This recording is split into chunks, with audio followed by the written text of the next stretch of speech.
নমস্কার বন্ধুরা, শ্রাবণী রান্নাঘরে আপনাদের সবাইকে স্বাগত জানিয়ে আমি আবারও একটা রান্নার ভিডিও নিয়ে আপনাদের সামনে চলে এসেছি। আজকের আমি আপনাদের শিম দিয়ে একটা অসাধারণ রেসিপি বানিয়ে দেখাবো। আশা করি আপনাদের ভালো লাগবে। তার জন্য কিন্তু আমার পুরো ভিডিওটা আপনাদের দেখতে হবে। আর দেখা শুরু করার আগে একটা লাইক দেবেন আর সুন্দর একটা কমেন্ট করতে কিন্তু ভুলবেন না। তাহলে চলুন আজকের আমি শিম দিয়ে কি বানাই সেটা আপনারা একবার দেখে নিন। শিমের এই রেসিপিটা বানানোর জন্য প্রথমে আমি এখানে দেখুন গ্যাসটা অন করে একটা কড়া বসিয়ে দিয়েছি। কড়ার মধ্যে আমি প্রথমে দিয়ে দেব সর্ষের তেল। রান্নাটা কিন্তু আমি এখানে সর্ষের তেলেই করব, তার কারণ সর্ষের তেলে করলে রান্নাটা খেতে বেশি ভালো হয়। এবারে আমি তেলটাকে একটু গরম হতে দেব। তেলটা আমার এখানে গরম হয়ে গেছে। এবার আমি প্রথমে তেলের মধ্যে দিয়ে দেব একটা শুকনো লঙ্কা। একটা শুকনো লঙ্কা আমি এরকম একটু ভেঙে রেখে দিয়েছিলাম, সেই শুকনো লঙ্কাটা আমি এর মধ্যে দিয়ে দিলাম। এইবারে আমি এতে দিয়ে দেব চারটে কাঁচা লঙ্কা। চারটে কাঁচা লঙ্কাও আমি তেলের মধ্যে দিয়ে দিলাম। এবার আমি তেলের মধ্যে দিয়ে দেব রসুন। এখানে প্রায় 7 থেকে 8 কোয়া রসুন আমি এখানে রেখেছি, সেই রসুনটাও কিন্তু আমি তেলের মধ্যে দিয়ে দিলাম। এবারে লঙ্কা রসুন সমস্ত কিছু একটু তেলের মধ্যে নেড়ে চেড়ে ভাজা ভাজা মতো করে নিয়েছি। এবার আমি এর মধ্যে দিয়ে দেব শিম। এখানে দেখুন আমি কিন্তু শিমটা ছোট ছোট করে টুকরো করে রেখেছি, সেই শিমটা আমি এর মধ্যে দিয়ে দিলাম। দিয়ে আবার শিমটাকে একটু আমি এইভাবে নেড়ে চেড়ে নেব। আর এই সময় কিন্তু গ্যাসটা আমি লোতে দিয়ে রাখবো। লোতে দিয়ে ঢাকা দিয়ে আমি শিমটাকে একটু রান্না হতে দেব।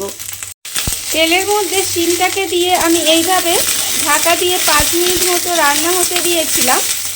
এবারে আমি এর মধ্যে দিয়ে দেব টমেটো।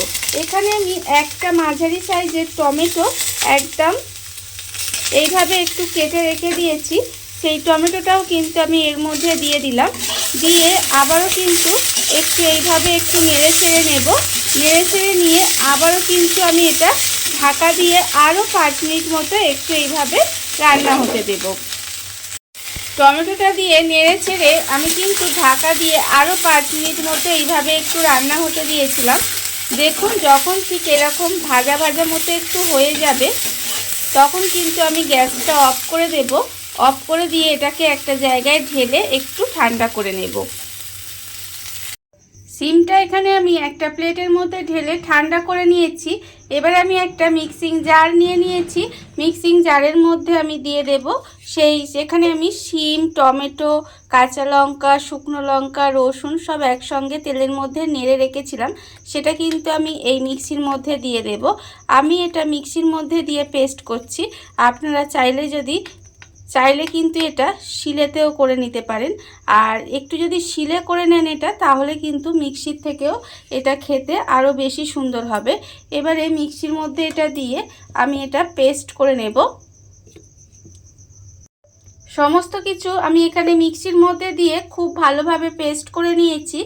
আর আমি আবারও বলছি যে এটা যদি আপনারা শিলে করেন তাহলে কিন্তু খেতে বেশি ভালো হবে।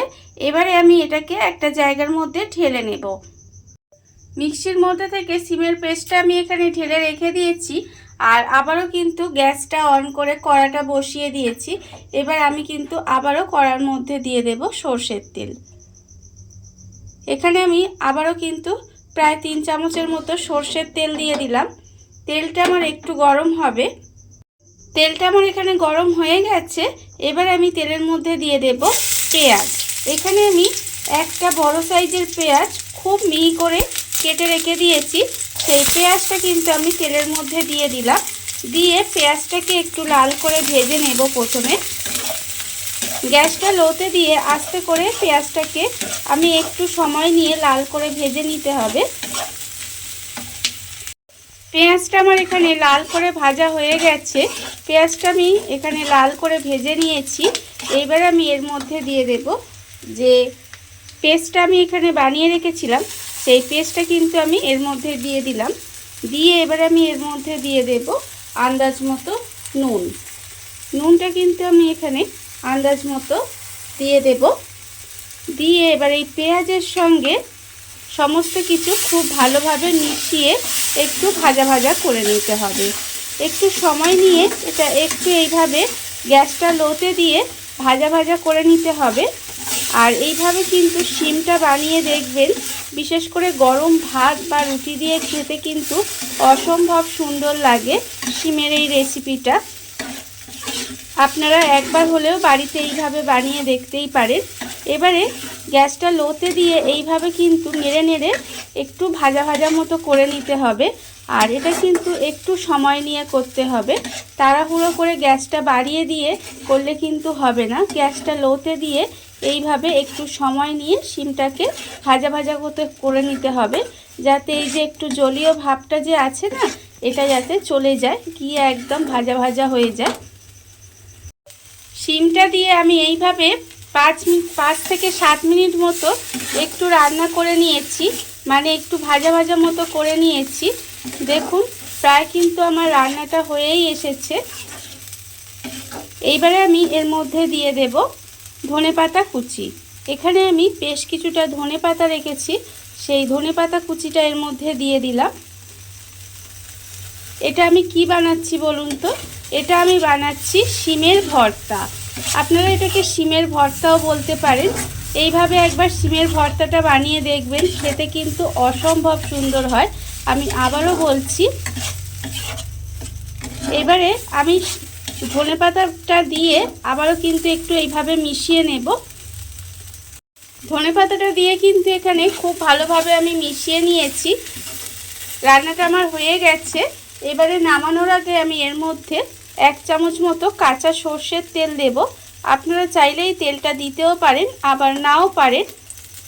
আমি এখানে কাঁচা সর্ষের তেল একটু দিয়ে দিলাম, দিয়ে মিশিয়ে গ্যাসটা অফ করে কিছুক্ষণ এইভাবে ঢাকা দিয়ে রেখে দিলেই কিন্তু রান্নাটা আমার রেডি হয়ে যাবে।